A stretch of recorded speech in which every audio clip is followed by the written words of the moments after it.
বান্ধবী শুনোস না, তোর সাথে একটা কথা বলবার জন্য করে রাখছি।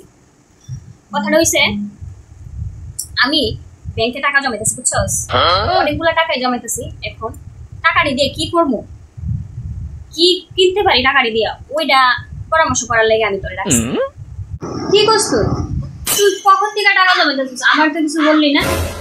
অনেকদিন হয়েছে টাকা জমাইতেছি, কিন্তু টাকা গুলা দিয়ে কি করবো বুঝতে পারতেছি না। তুই তো আমার বেস্ট ফ্রেন্ড, ওই জন্য তোরে ডাকছি। তুই বল কি করবি।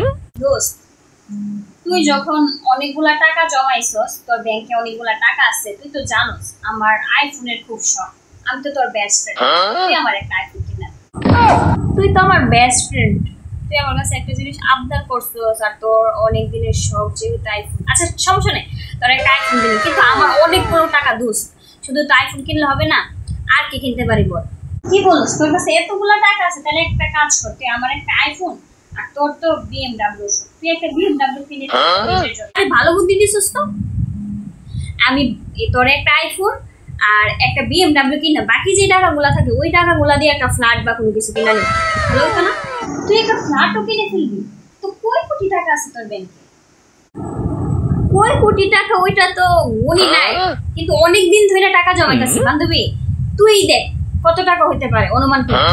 দাঁড়া দেখাইতেছি, এই যে দেখ, এই আমার ব্যাংক, এটার মধ্যে আমি অনেক দিন ধরে টাকা জমাইতেছি। তুই অনুমান কর তো কয় কোটি টাকা হতে পারে।